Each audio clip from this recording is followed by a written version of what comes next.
Hello,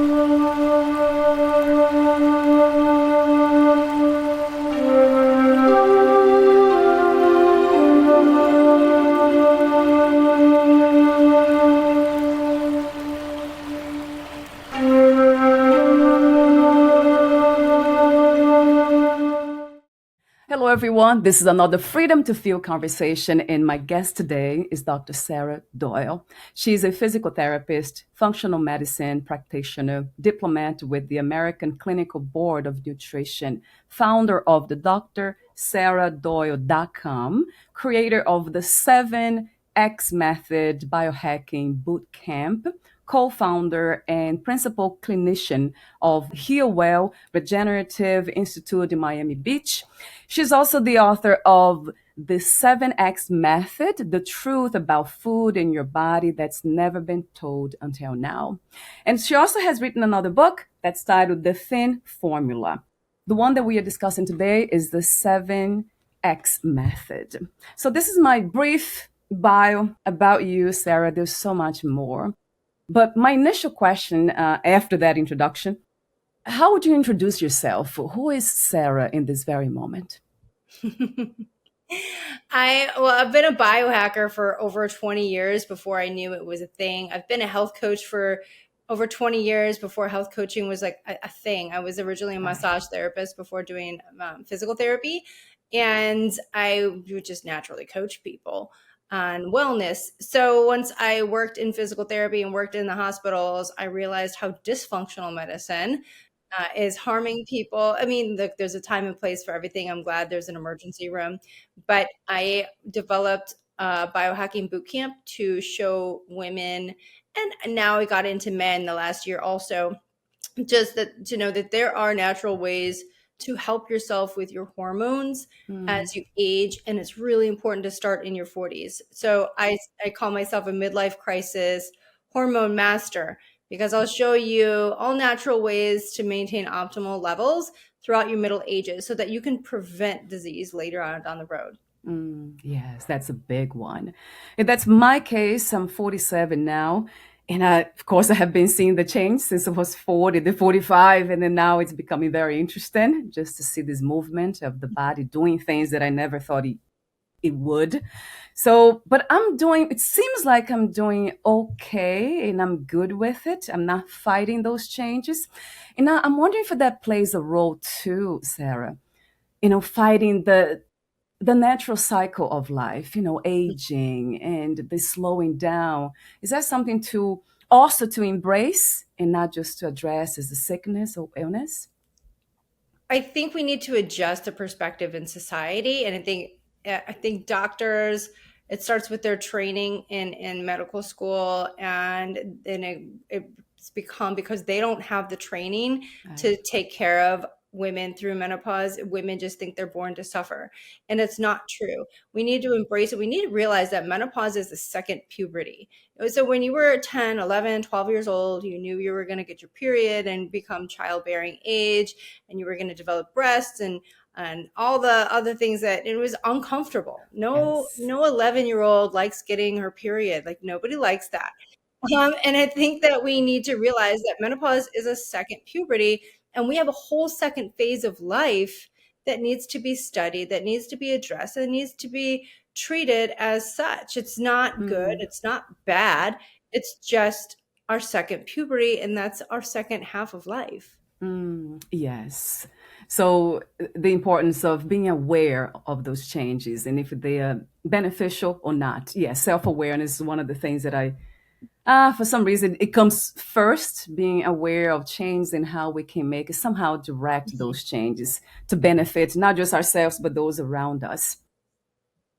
So I have way too many questions for you. Another question of my initial ones is about this idea of being healthy. How do you define a healthy person? What is to be healthy in general? Well, I like to say health is wealth, right? So if you are healthy, you're able to wake up in the morning and do whatever you want that day without any encumbrances, without any disabilities, without any physical ailments holding you back from doing what you want. That's what I would call health. Mm. Do you feel like you living your purpose as of this moment, doing what you're doing? Absolutely. Yeah, I in 2022 I quit my job at the hospital with just a few coaching clients, not really Yeah. much. And I bet on I had some savings and I bet on myself. I was like I prayed about it and I knew that, God gave me this knowledge, God gave me this wisdom, and he gave me the Mm, personality it takes to accept failure because when you're an entrepreneur, you have a lot of losses. There's a lot of ups and downs. You get kicked around a lot. And even though if you think you're doing something right, everything's, we like to think we're doing everything right. And right. we learn down the road that we make mistakes. You have to learn that there's no losses. You just win and you learn, and you have to be really tough and you have to have a lot of perseverance. And, I'm totally living my passion because I know that there's a limited amount of help for women out there. The statistics say that a medical doctor gets 1 to 2 hours of menopause education. An OBGYN gets only 6 to 8 hours of menopause education.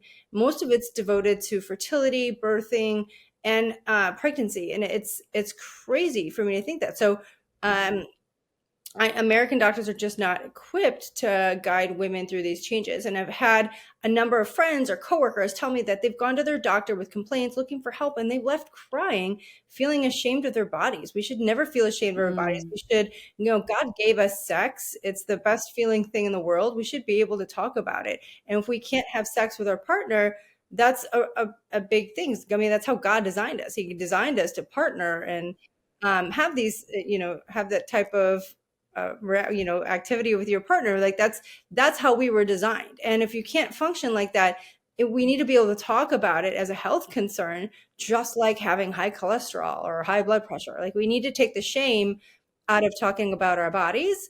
And I wanted to create a safe space for that. yes, I love that message.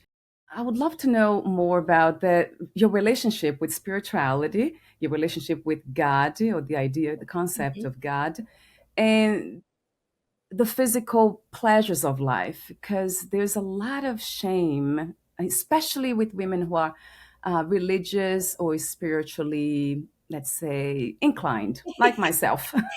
Yes. I mean, listen, I never take this off. I always wear Uh, my crucifix. I always keep Jesus close to my heart. I pray to God and give gratitude, and I set my intentions the minute I open my eyes before I touch my cell phone. yeah. And that's the last thing I do before I go to bed. And I pray. And if I'm confused about a choice I need to make in business or in my personal life, I'll pray about it during the day. You have to connect to the wisdom of the universe. And I'm Christian, and I have a lot of Christian conservative people in my coaching group. I partner with other people on podcasts, and at the end of the podcast we'll have teach them how to set up a call with me. So I get a Mm, lot of Christian conservative people, and we talk about sex. This is God made Adam and Eve. God made us to procreate and to enjoy it. I mean, it's something that God was given to us. Like we shouldn't have to hide it. I know that Catholicism and the priests aren't supposed to have sex, and there's shame in this, and the nuns and this and that. I think that religion has ruined um, some of God's intentions. Like I always wonder what books of the Bible have been omitted by like Henry VIII and all the other kings and queens throughout history. Like I wish I could read all the Bible and get all the wisdom, but I guess I'll just have to wait. uh, I would love to know, maybe you don't have to disclose about yourself, but what is your suggestion of how do we, redirect those sexual energies when they arise from a healthy body? And well, clinical research indicates that your sexual vitality is an overall predictor or a good predictor of your overall wellness, right? So if a man is in his 80s and he's still having sex with his wife, that's fantastic. We know that he's cardiovascularly healthy. He probably doesn't have as much plaque buildup. His blood sugars are probably well controlled. Those are all good things. And I think that, if you have a partner, that's where you should channel it. And if you don't have a partner, well, yeah, I'm not so sure. That's not really I work with a lot of I work with a lot of couples and married people, and a lot of the times what happens is, the drop in testosterone, whether it's due to toxins or obesity, half of America is obese these days. So the Yeah. inflammation from that will disrupt our sex hormones. Blood sugar dysregulation disrupts sex hormones. Stress will. And then for women, of course, when our estrogen levels drop, estrogen promotes growth. So when a woman goes into menopause and those estrogen levels decline, the thickness of her vaginal lining becomes thinner, and that's why it becomes more painful. So those are just, they're clues. We just need to figure out, we look at all these clues and we work backwards to find the root cause of why you're not optimized. And then, we fix it. We fix it with vitamins, minerals, herbs, and good nutrition. Yes. Yeah. Gosh, you have so much to offer. I can't wait to start talking about those things in a moment about your book. Another question that came to mind about that topic is there specific, let's say, number of times that a healthy person would be married? Speaking of couples, I'm married myself. So would you say for a healthy body having all the sex drive, what would be a healthy number of times to have sex? Twice a week, once a week? Do you have any of those statistics? I know I don't have those statistics. I think those are highly individualized. I think that if, as long Right. as a couple can get together when they want to, and then not have physical problems, like if there's erectile dysfunction or just pain with sex, so those are things that Right. I can help address. Other than that, that's a communication problem within the couple that, they would, if one partner's not getting enough, like I'll talk about that in the book, The Thin Formula. It's thyroid, hormones, intercourse, and nutrition. I discussed that. So when you turn your partner down for sex, it creates loneliness. So Mm. instead of saying no, you say, I'm really tired right now, but can we make a date like tomorrow? You think about it and stick to it. Like, can we do this tomorrow after dinner? That way your partner has something to look forward to. And instead of feeling rejected and lonely, it gives an opportunity to maintain that bond. You have to have sex to maintain the bond with your Mm. partner. That's a lovely reminder again. In my case, I feel like the only problem when it comes to that is that my husband usually tells me that he's very much active, like he wants to have sex in the afternoon and in the morning. That's when he feels like the most, let's say, the sex drive is present. But in my case, it's more the nighttime.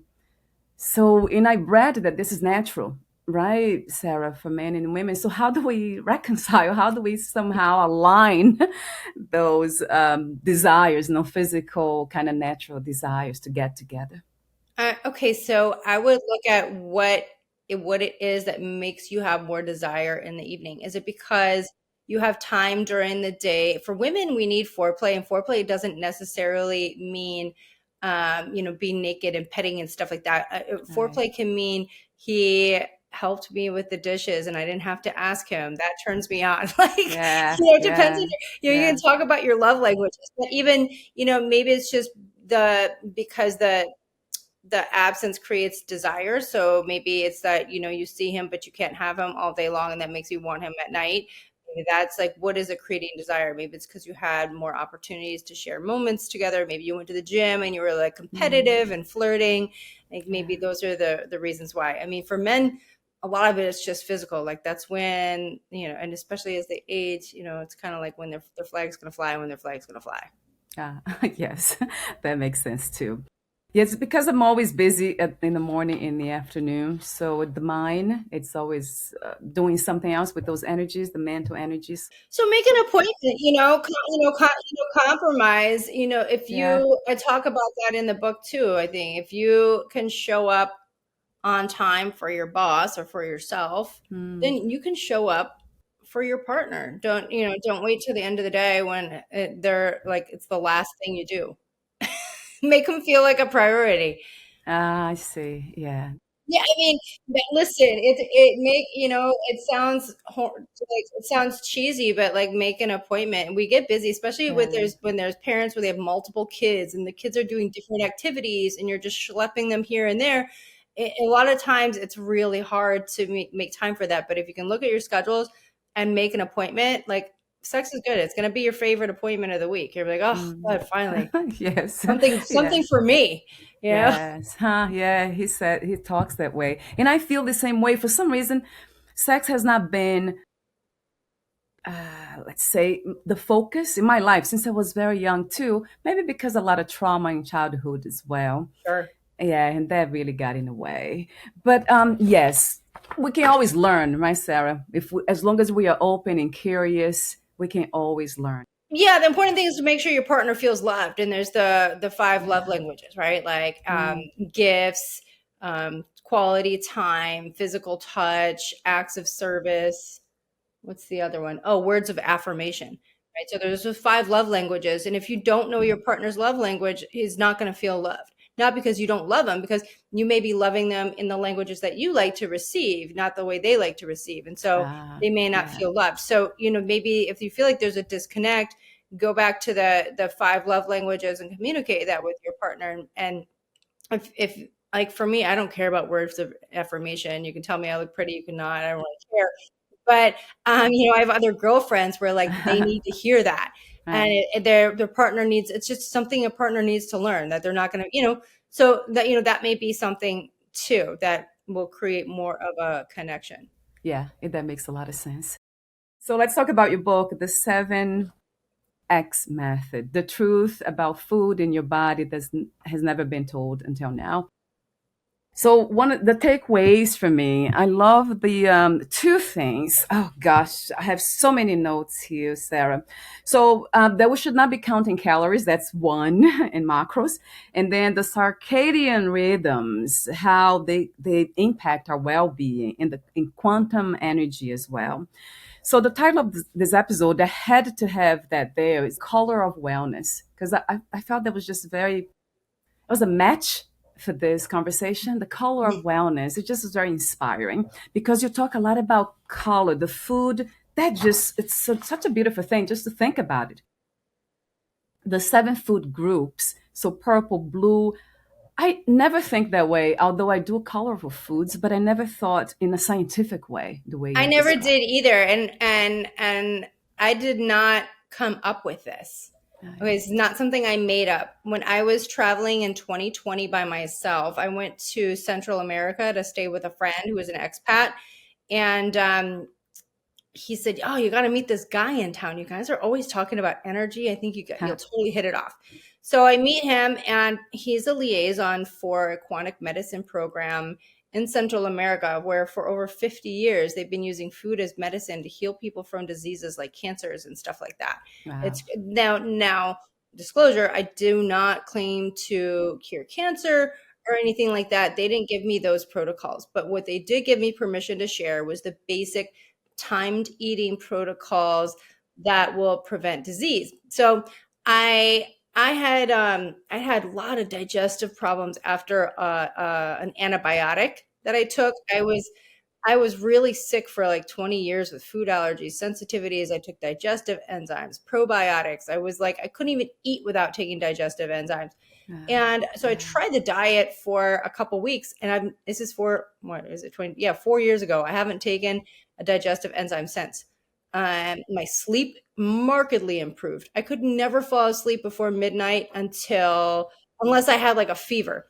Yeah. So Yeah. yeah, the basic concept is we have to throw away our beliefs that are ingrained in us about counting. There's no counting anything. Now, that doesn't mean you can eat huge portions of food to where your stomach hurts when you're done. No.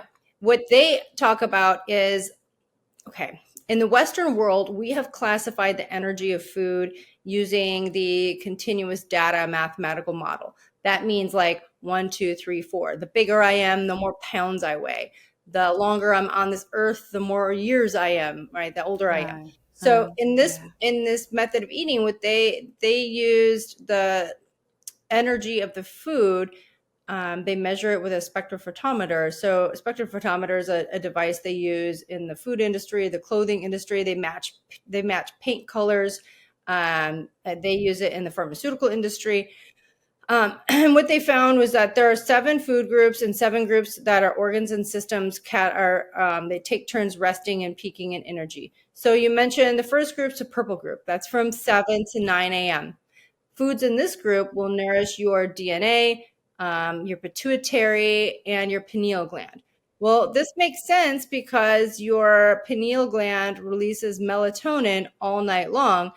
And as soon as you open your eyes, the sunlight sends a signal and shuts off that melatonin production. And the pineal gland's like, whew, I got off work. Let me rest. Let me eat something, right? And same thing, the pituitary gland pumps out a lot of stuff overnight because the pituitary gland in your brain tells all your other glands in your body what to do. And so it takes a little rest in the morning as well. And the foods in this group are like cacao, coffee, black tea, nuts, seeds, dark berries. They're foods with startup energy. Then the next group would be the blue group. That's from 9 to 10 a.m. roughly. And these foods nourish the hyaluronic acid production as well as the thyroid. And this makes sense because we know that the thyroid gland over here, it pumps out T4. And T4, it works all night long. And then it takes a little break between 10 a.m. and 4 p.m. So that's why people who have low thyroid problems, they often feel tired in the afternoon. Maybe they're a little bit colder and then they perk up again around dinner time.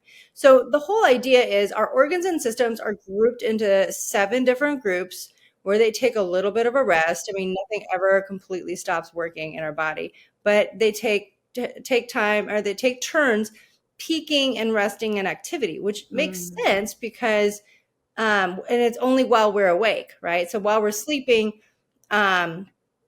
we don't notice that, but so, I mean, it makes sense because if everything was peaking in activity at the same time, like energetically, we'd like want to explode. So everything takes turns. And so when I took this information back to the United States, I'm a clinical doctorate. So everything we do is evidence-based. So I started scouring PubMed and Google Scholar and finding things. And what I discovered was the 2017 Nobel Prize for Medicine and Physiology was actually awarded to 3 scientists who discovered a clock gene in all of our peripheral cells. So we're just like on the cusp of it in the Western world, and it's been used for 50 years. So I started using it in my coaching program because my coaching program, we utilize at-home testing. So people sign up. I order all these tests to get sent to their house. They're mostly urine panels. You submit urine panels. So while my patients are waiting for the test, we start this 7X method. So I started with just like a 7-day reset.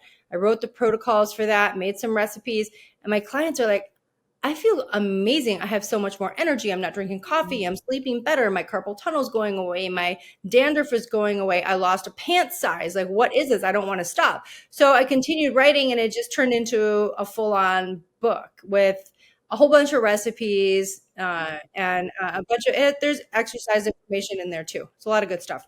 Gosh, yes. And I have to go back and see that will be my wellness Bible for now, going back to Aw, it. you're It's so sweet. amazing. It changed my life too. That's why I mean, it's not cheap to write a book, hire an editor, Right. a publisher, do Audible. It's an Audible. I mean, it cost me 20 grand to do it. And that was a good deal. That was with a hybrid publisher. Like I did it because it changed Yeah. my life so much. I watch it change my coaching clients' lives. And I want to help millions. I want to keep people out of hospitals because that's where I started my career. Right. And that's an awful place to be. Yeah, Sarah, thank you so much, yeah, for doing that. I know it's a lot of work, effort, yeah, funds. I know. So Hmm. thank you for the beautiful intention to help others. I have a devotion for it, I have to say. When I see other people, humans doing that, they find a solution for a problem and then they share that, and they even will pay to share that information. So that's truly, to me, that's spirituality. That goes back to the foundation. Yeah, God made me take that. I was on the fence. I was like, should I really travel? It was during the pandemic lockdown. I Right, was like, should I really right. travel? And then God was like, go, I'm going to show you something. Go. Like that was the message I heard. And so I just went with it. So when I learned it and I wrote the book, he's like, spend the money, do it. Like I heard his voice telling me, how he wanted me to do it for his people. Wow. One of the things that caught my attention immediately, coming from my own perspective, my own experience, is that I don't get sick often for the last, 10 years, 15 years, even COVID and all that, nothing really touched my body. And I don't know if I'm doing everything right, or I don't know what it is. I fast a lot, so I don't eat that much. I eat twice a day. And I sleep very late, 12:30, almost 1 in the morning every day. And I only eat from 1 p.m. to around 5:36, and then I stop eating. Mhm. 2 meals, and that's it.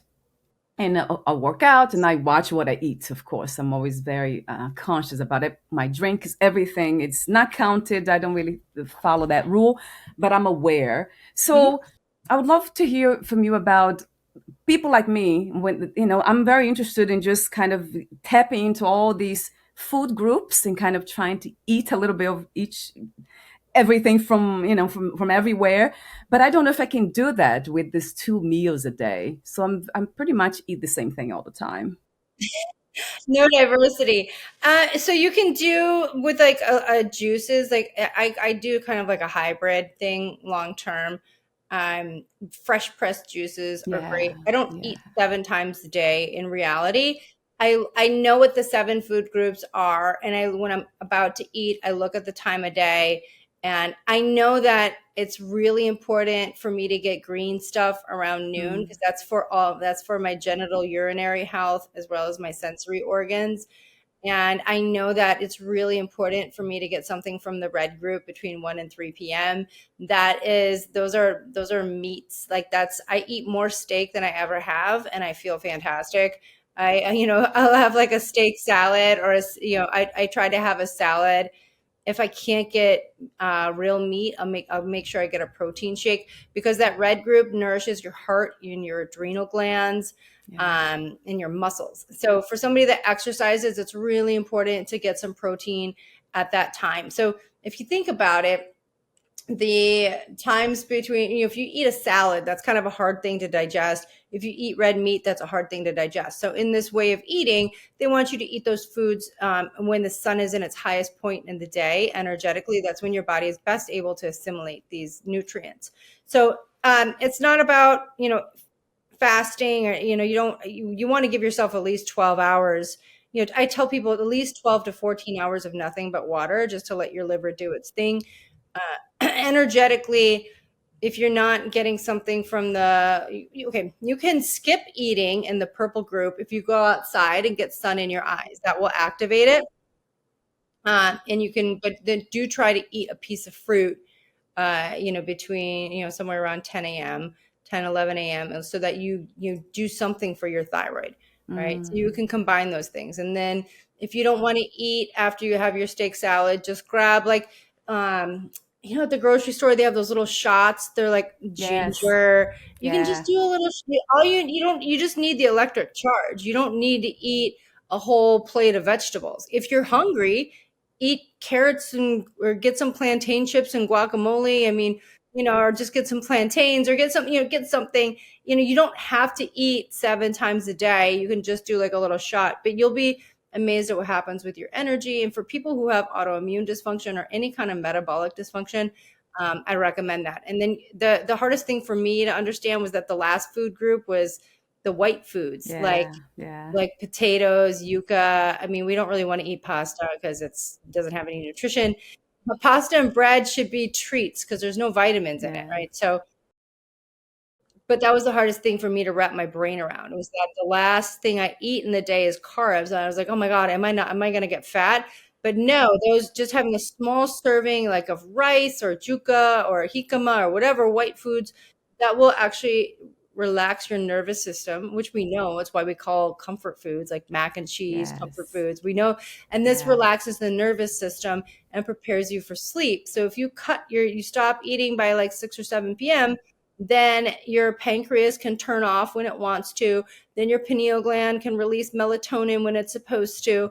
And Right. then you can sleep properly. Like missed insomnia is one of the top things that affect women, especially as they enter in perimenopause. So we start everything by this, follow the 7X method, try to reprogram your metabolic systems that way. And then we test the hormones and do this herbal supplements and whatnot afterwards. Right. I love your suggestions. And what you said makes sense too, because I break my fasting with lemon juice. So that makes sense. And put some fruit there, right? So ginger too. And Mhm. then ending with quinoa, wild rice. I love Great. that. Or sweet potatoes. Yeah. I always Perfect. end it like See, you're that. in it. You're intuitively following it. Right. I Yeah. love the debunking myth, yeah, that you have in in the book. That, something you mentioned about body image, the positive, you say the body positivity trend is dangerous because then we are normalizing obesity and metabolic syndrome and diabetes and so on.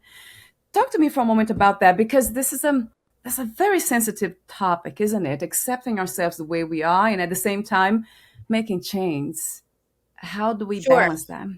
Yes, my perspective is that big agriculture and like Nabisco, right? Yeah. We know that Philip Morris bought out Nabisco and made food addicting, right? So the ultra processed food consumption is what's causing the obesity epidemic, and it's not okay to normalize it because these foods are toxins. The amount of Alzheimer's is going up markedly. And in the United States, women are twice as likely to get Alzheimer's than men, and so it's not okay to normalize eating junk food. Like for me, like since when is it like, oh, I just want to eat a salad, I want to eat fruit, I want to have, like, why does that mean I'm on a diet? Like, no, I'm just eating real food. I mean, why, it's like, oh, if I go out with friends and they're all eating pizza, I'm like, I haven't eaten pizza in 20 years. I haven't. Ah, And I ah, don't miss it. I don't want it. I don't crave it. I want whole foods because that's what makes me feel good. Like, remember, I got sick from that antibiotic. So I had to really focus on healing myself using food. And I know what's bad. And it's like, why is it like when I go out, it's like, oh, I'm not eating French fries? Like, no, I'm not eating deep fried food with these seed oils that are super inflamed. I want to look like I'm in my 30s when I'm in my 50s. Like, and mm, I want to feel like, most of my friends are 10 years younger than me because that's my energy level. When I hang out with people my age or older, they can't keep up with me, so I want to continue to live that way. And you can't live that way if you normalize obesity, inflammation, Alzheimer's, diabetes, like massive sugar consumption. Like it's not okay. Not to mention the burden on the healthcare system. I mean, when I worked in the hospital, we had an entire diabetes floor, a whole floor. And what made it a diabetes floor? That everybody was on a heart monitor. Like, are you kidding me? Like, that's or more like anything that affects your heart or your brain is it should be a big deal. yeah. See, I love that you have this background because you bring that picture, that vision. If from the choice we make, so it's very clear to me that we have choices, options, and I wonder what drives us to make these bad decisions. Sarah, lack of self love. Yeah, or it's just addictive. Like we have food addictions. Like those, like when RJ Reynolds, the cigarette manufacturer, bought Nabisco, they took the same principles that made their cigarettes addictive and made food addictive. We're Ah, addicted to these ah, things. Like, yeah, cheese is dopaminergic. Every time you eat, it lights up the same parts of your brain if you do a functional MRI that you do if you eat sugar or drugs. I try to right. explain to Wow. most blood types, like blood type O and blood type A, that's 80% of people.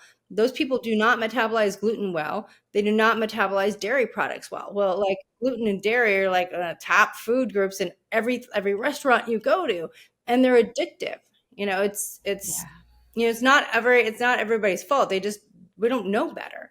I mean, we're subject to the environment around us and our influence from peers, from social media, from television, wherever we consume content, you know? Yes. So the solution would be to become more intuitive, isn't it? To kind of rely on our own experience. Because I go by that though. The way I feel when I eat something, and then I just Mhm. stop. If like bread, I can't eat bread for some reason. It doesn't really go with me. So, but you mentioned cheese. I do like manchego cheese. There's a Spanish type of cheese. Once in a while, not every day, of course. Is that something? Oh, with wine, my husband, he has like I mean, it's more lovely his habit than mine, and it's very little, like 3 sips of red wine with a little bit of cheese and olives. We have that once a week, every Friday. Is that I'm wondering if that's a good habit though to keep. I don't think um I'm not going to tell you not to enjoy time with your husband. Like we go by the 80-20 rule, right? For a good 80% of the time, you have to be realistic. In Yes. reality, is any amount of alcohol good for you? We know it's not, but am I never going to have champagne again? No, Yeah. I'm not. I think, you have to still live. I mean, wine is delicious. So it's yeah, once in a while, and being conscious about it. Yeah, I have very little. He does too, and it's very small. We don't eat that much. Yeah. It depends too on the person. If I'm working with somebody who's recovering from Epstein-Barr flare-up from a Mm. COVID vaccine or COVID or something, like there's a lot of Epstein-Barr and sometimes Hashimoto's thyroiditis will come from the Epstein-Barr from COVID.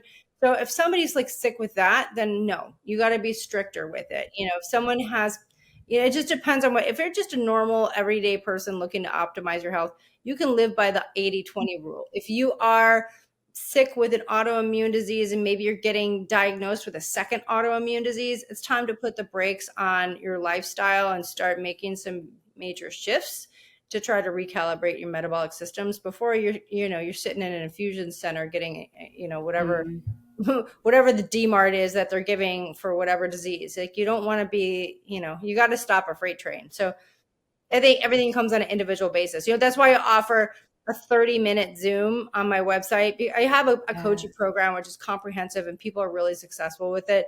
But, I think the best thing to do is I do a 30-minute face-to-face Zoom and deep dive and get a root cause so that we make sure that we're doing the right thing and going the right path. Yes. Yeah, that's very helpful. And I'll have the on the podcast notes. They will be here. Okay, yeah, great. Yeah, I would love to connect with people. Yeah. You mentioned lab. Oh, one of your services, actually, you mentioned earlier, it's lab work, right? Sarah, we're almost at Yes. the end, but I have so many questions here. So, if we are not have any, of those feelings that we are getting sick, our energy level is high, and we are doing really well, do we really need to do the lab work? Because my case has been maybe 6 years since I've done anything. Should I rely only on the way I feel, or should I get them done anyway? Okay, so there is a doctor out of Cornell, and she's a PhD. She had spent her lifetime researching Alzheimer's. I just listened to her like a month ago. So now I'm like real all excited about it because it validated my intuition. So what she has done is she's studied brains and MRIs of Alzheimer's patients and why it happens to women twice as much as men. We think it's hormonally mediated. So as you are going through perimenopause and you start skipping periods, this is actually when those amyloid plaques that are characteristic of Alzheimer's start depositing in the brain. You won't get Ah, the diagnosis for 20 years. You won't. ah, That's the big thing is like when we start going through this second puberty, that's when you have to keep an eye on it because 1 out of 4 men and 1 out of 5 women will die of cardiovascular disease. That's either a brain attack or stroke or heart attack. And that it doesn't happen overnight. So once your estrogen levels start dropping, your triglycerides are going to go up. Even if you keep your same diet, fasting, exercise regimen that worked in your 40s, you're still going to have increased triglycerides and increased visceral fat. So with all other things kept equal. So it is critical to your sex hormones are not just about having sex. They're about preventing mm, certain cancers, preventing cardiovascular disease, preventing Alzheimer's. And that's just what we know now. Who knows what we're going to learn in the next 5-10 years as we're implementing. Like, think about how many people are wearing these wearables. Do you know how much data you're getting from this? Like, before you had to do these big randomized clinical trials and this and that, but now we have all these wearable companies collecting all this data on people. And so the information that we're going to get from this in the next 5 to 10 years is going to give us so much insight. So to answer your question, if you're in your mid 40s, get a baseline test of all your sex hormones. If you don't know which ones to get, You can find me on, I'm on Instagram, Yeah, 7X Method. I'm on yeah. YouTube, 7X Method. I'm on TikTok as South Beach Doc. You can find me like, just message me, get help, get, an ounce of prevention is worth a pound of cure. It takes 10-20 years for these diseases just to develop. And it starts in midlife. It starts with your second puberty. That goes for cancer too, my Sarah. Well, yeah, the difference, the testing that I use, it's a urine panel. It will also check for estrogen metabolites, downstream metabolites that you don't get from blood work from a doctor. And so that's where we can see the early stages of a buildup of possibly carcinogenic metabolites. So then we work backwards and we're like, okay, so maybe your genetics are having difficulty metabolizing these things. And so we can give different herbs to help the body make up for what it can't do on its own. Right. Gosh. So that's a message for me that this is definitely a sign. Yeah, nobody's safe. This is a very toxic world we live in. Like, it's Yeah. the amount of chemicals and stuff that we're subjected to. It's, no matter how hard you try, you still, like, nobody's safe out there. Keep an eye on your sex hormones. Yeah. We're almost at the end. I want to mention again how amazing your work is. Your book, I have to go back over and over again, and I'll be in touch with you as You. well. That's really kind of you to say. Thank you. Yeah, thank you for everything that you have done and have been doing. It's just incredibly helpful for all of us, not just yourself, for all of us. So, again, it's that mentality that, wholeheartedly commitment to helping yourself and others. There's something about that goes back to the spirituality to me. So, thank you. My pleasure. So before we say goodbye, I want to mention the health coaching packages that you offer. So all this is on your website, drsarahdoyle.com. It will be on the podcast notes. And then the Yeah. IG too, I'll have those links there. The YouTube, all those links will be there. And then you have the 7-day reset juices too. That's very interesting. And we can choose. I was just going through everything. Yeah, we have a kosher kitchen in Miami where he'll send that out on dry ice. Wow. I want to mention that for your listeners, there's a $2,000 discount on it's Ah, summer, right? It's summer, it's wow. slow. So I'm giving your listeners a $2,000 discount. The password is Fit for Joy 2000, Fit for Joy 2000, and that'll give your listeners $2,000 off. Wow. That's amazing. So thank you. Yeah, no, sure, I'll email it to you later to make sure you got everything. But yeah, Thank you. I want to, help as many people as I can, and that will cover the 10-week boot camp, the 24/7 access to me, all the labs, an online course library. You get the whole thing. So, and discounts on the supplements. Thank you, Sarah. And to end the conversation, would you like to add anything that you left unsaid, anything that you feel, questions that I didn't ask, anything that's meant to be here?